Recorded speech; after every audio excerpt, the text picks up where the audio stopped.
দাদা আর কয়েক ঘন্টা মাত্র ব্যবধান, রেজাল্ট বেরোতে চলেছে।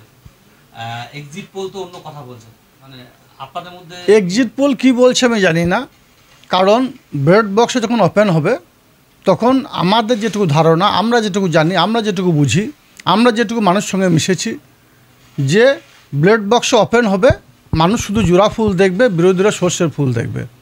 এটাই আমরা বুঝি, এটাই আমরা জানি, এবং আপনাদের যাওয়ার জন্য অনুরোধ করব, যাবেন, ওটাই দেখতে পাবেন। কারণ বাংলা মানুষ দুহাত ভরে মমতা বন্দ্যোপাধ্যায়, অভিষেক বন্দ্যোপাধ্যায়, মমতা প্রার্থী আশীর্বাদ করেছে। কেন্দ্র সরকার বাংলাকে বঞ্চনা করেছে, অবজ্ঞা করেছে, অবহেলা করেছে। সর্বতই বাংলার মানুষ মমতা বন্দ্যোপাধ্যায়, অভিষেক বন্দ্যোপাধ্যায়ের সঙ্গে ছিল, আছে, আগামী দিনেও থাকবে। আমাদের কালকে যুবরাজ অভিষেক বন্দ্যোপাধ্যায় আমাদের সঙ্গে একটা বার্তা আমাদের দিয়েছেন, আমাদের গণনা কেন্দ্রের শেষ অবধি থাকার জন্য বলেছেন, আবেদন করেছেন। আমরা সকলে শেষ পর্যন্ত থাকবো, এবং 42 হয়তো আমরা পাবো না, কিন্তু 30-এর বেশি আসনে আমরা জয়যুক্ত হব।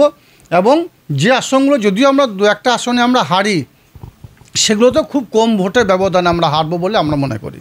আপনি কি তাহলে মোটেও চিন্তিত নন যে এক্সিট পোল দেখাচ্ছে? চিন্তিত তো পরের ব্যাপার হয়ে গেল। আমাদের বোলপুর লোকসভা কেন্দ্র, শিউর লোকসভা কেন্দ্রে আগে থেকে আমাদের সবাই রেডি হয়ে গেছে। আমরা ওখানে ডিজে বক্স থেকে শুরু করে আনন্দ উল্লাস করার জন্য কিভাবে কত লোক যাবে, কিভাবে আনন্দ উল্লাস হবে, কিভাবে বিজয় মিছিল হবে, সেই নিয়ে চিন্তিত। কত ভোটের ব্যবধানে জিতবো আমরা সেই নিয়ে চিন্তিত। আমরা বাকি অন্য কোনো বিষয় নিয়ে চিন্তিত নই। আমরা একদিন টিভি দেখার দরকার নেই, প্রয়োজন নেই। কালকে পর থেকে টিভি দেখব এবং আপনাদের দেখার জন্য অনুরোধ করবো। আর অবশ্যই আপনারা দেখাবেন, বাকি পাবলিক দেখার জন্য অনুরোধ করবো। কালকে পর টিভি দেখুন বাংলার মানুষ কীভাবে মমতা বন্দ্যোপাধ্যায়, অভিষেক বন্দ্যোপাধ্যায়, মমতা প্রার্থীর আশীর্বাদ করেছে। বাংলা শুধু জোড়া ফুলই থাকবে, অন্য কোনো ফুল থাকবে না, সর্ষের ফুল দেখবে শুধু মানুষ। অবশ্যই বীরভূমের জয়ের ব্যবধানটা কতটা হবে সেটা নিয়ে আমরা চিন্তিত। বীরভূমে দুটো আসনে জয়ের ব্যবধান কতটা হবে সেটা নিয়ে আমরা চিন্তিত। বাংলার বুকে যে 42টা আসনে আছে, 42 আসনের মধ্যে ম্যাক্সিমাম আসন তৃণমূল কংগ্রেস জিতবে, এবং জয়ের ব্যবধানটা কতটা হবে সেটা নিয়ে আমরা চিন্তিত। বাকি বিষয় নিয়ে আমরা চিন্তিত নই। দেখুন, আমরা অত বড় নেতা নয়, আমি একজন ছোট কর্মী, মামাটি মানুষের সৈনিক, মমতা বন্দ্যোপাধ্যায়, অভিষেক বন্দ্যোপাধ্যায়ের সৈনিক।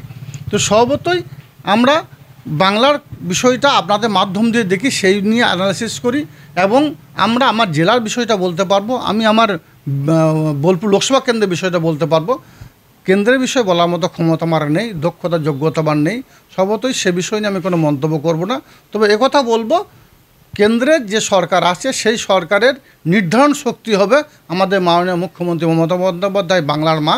তিনি নির্ণায়ক শক্তি হবেন, তিনি কেন্দ্রের মসনদে কে বসবেন নির্ধারণ তিনিই করবেন। কারণ বাংলায় যে আসন নিয়ে আমরা যাচ্ছি সেটা যথেষ্ট কেন্দ্র সরকারকে নিয়ন্ত্রণ করার জন্য।